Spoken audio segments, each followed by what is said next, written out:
Salam Bapak Ibu, Saudara dan Saudari, sahabat-sahabat garam dunia yang terkasih.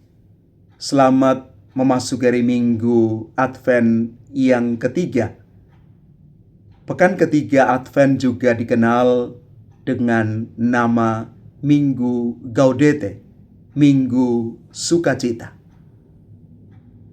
Warna liturgi hari ini juga berubah menjadi merah muda, tanda bahwa sukacita kelahiran Kristus sudah semakin mendekat. Namun bacaan Injil justru menampilkan Yohanes Pembaptis yang sedang ragu di dalam penjara. Engkaukah dia akan datang itu, atau harus kami menantikan seorang yang lain? Bapak Ibu Saudara-saudari terkasih, mari sejenak kita melihat konteks Yohanes Pembaptis. Yohanes Pembaptis sedang dipenjara oleh Herodes Antipas karena dia berani menegur kesalahan dan dosa raja itu. Di dalam penjara, imannya mulai goyah.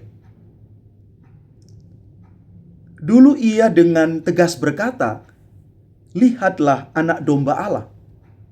Tetapi sekarang mendengar kabar bahwa Yesus tidak datang dengan pedang dan api seperti yang ia bayangkan tentang Mesias, Yohanes lantas bertanya-tanya, "Apakah aku salah mengenal dia?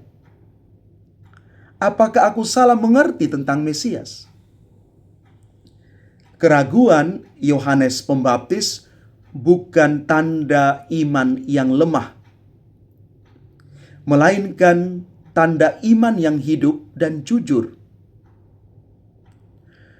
Orang yang benar-benar beriman boleh bertanya, boleh meragukan, asal dia tetap mencari jawaban dari Tuhan sendiri. Yesus tidak menjawab, "Ya, akulah dia," ketika ditanya. Ia justru mengutip apa yang dikatakan oleh Nabi Yesaya.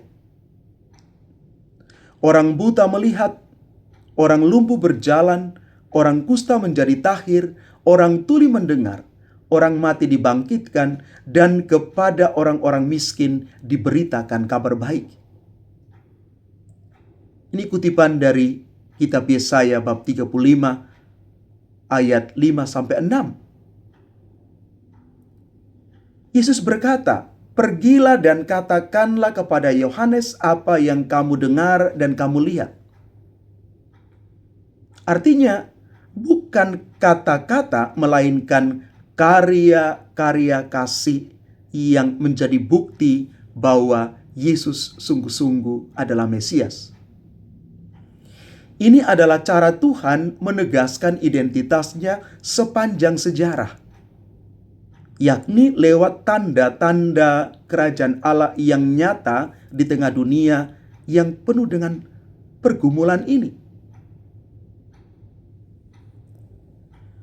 Setelah murid-murid Yohanes pergi, Yesus memuji Yohanes di depan orang banyak. Di antara mereka yang dilahirkan oleh perempuan, tidak pernah tampil seorang yang lebih besar daripada Yohanes Pembaptis. Namun selanjutnya Yesus melanjutkan, "Namun yang terkecil dalam kerajaan surga lebih besar dari Yohanes." Ini satu paradoks yang indah sekali. Yohanes adalah puncak dari para nabi Perjanjian Lama, tapi ia belum hidup dalam era rahmat penuh yang dibawa oleh Kristus Yesus. Kita yang sudah dibaptis dan hidup sesudah kebangkitan Kristus, bahkan yang terkecil sekalipun, memiliki keistimewaan lebih besar kita sudah melihat pemenuhan janji itu di dalam pribadi Yesus sendiri. Bapak, Ibu, saudara-saudari terkasih, kita mau menimba inspirasi dari permenungan Minggu Advent ketiga hari ini. Yang pertama, bahwa keraguan bukan musuh iman, melainkan kesempatan untuk bertumbuh. Advent adalah masa menunggu yang kadang-kadang membuat kita gelisah. Tuhan, kapan Engkau datang dalam situasi sulitku ini? Jangan takut bertanya seperti Yohanes. Karena kita terus bertanya. Bawa keraguanmu kepada Yesus. Yesus tidak akan marah. Ia akan menjawab lewat tanda-tanda kecil di sekitarmu. Yang kedua, Mesias akan datang dengan cara yang tak terduga. Yohanes mengharapkan Mesias yang membawa kapak dan api penyucian. Yesus datang membawa belas kasih, penyembuhan, dan kabar baik bagi mereka yang miskin. Seringkali kita juga punya gambaran Mesias sendiri. Ia harus menyelesaikan masalahku dengan cara yang aku mau. Maka Advent mengajak kita melepaskan ekspektasi kita dan membiarkan Tuhan itu mengejutkan kita dengan kasih-Nya yang lembut. Dan pada akhirnya kita dipanggil menjadi tanda bagi orang yang sedang ragu.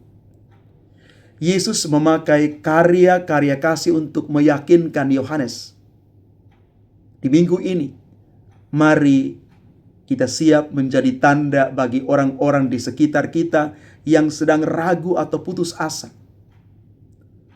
Sempatkan diri kunjungi mereka yang sakit. Dengarkan sharing hidup mereka, kesepian mereka. Bantu mereka yang berkekurangan lewat perbuatan-perbuatan kecil kita. Orang lain akan berkata, hari ini aku sudah melihat Tuhan.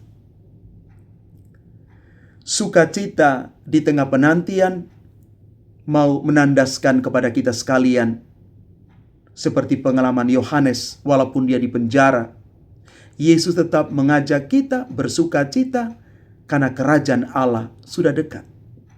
Sukacita Kristiani bukan karena tidak ada masalah, tetapi karena kita tahu apa yang dikatakan oleh firman Tuhan yang menguatkan kita. Berbahagialah orang yang tidak menjadi kecewa dan menolak aku. Sabda Allah ini sungguh menguatkan kita. Terima Tuhan dengan sukacita yang penuh. Tuhan memberkati kita sekalian. Amin.